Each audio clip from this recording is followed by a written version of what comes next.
Spoiler alert for War of the Planet of the Apes inbound. You have been warned.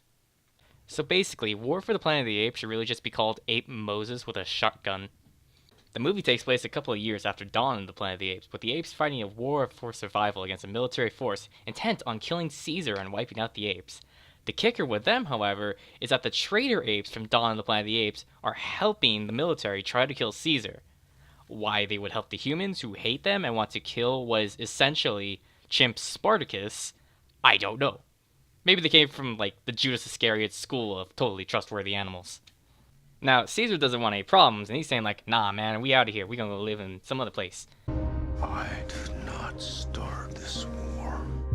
I fight only to protect apes. That is, until the military goes all SEAL Team 6 on Donkey Kong, but ends up killing Diddy and Daisy instead.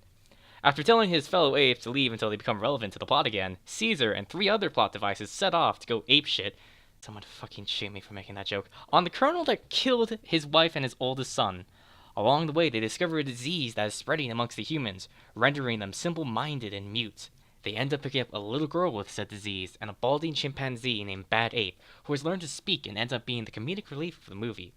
From here, the movie becomes a mixture of Schindler's List and Prince of Egypt when they discover that Caesar's tribe has suddenly become relevant again and has been captured and put into work in a pseudo-concentration camp, leaving it up to Caesar and company to figure out how to escape before another military force is sent to wipe out everyone, human and ape. The Colonel, portrayed by Woody Harrelson, is a pretty good villain in this film.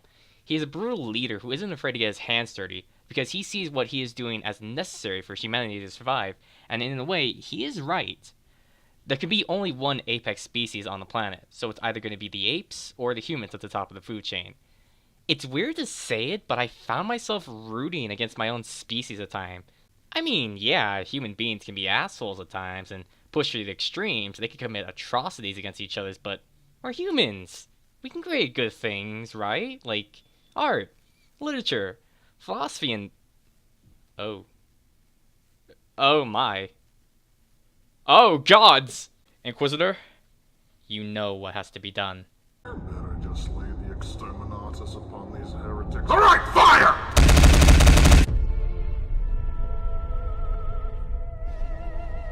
On a more serious note, this movie is goddamn fantastic. Beautifully shot, great special effects, a good story, and the best looking CGI characters I have ever seen. At times, the apes look more real than the humans.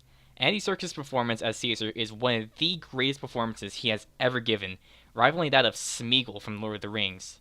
It's the perfect ending to one of the best trilogies ever made. I give it a 9 out of 10. Harambe would be pleased.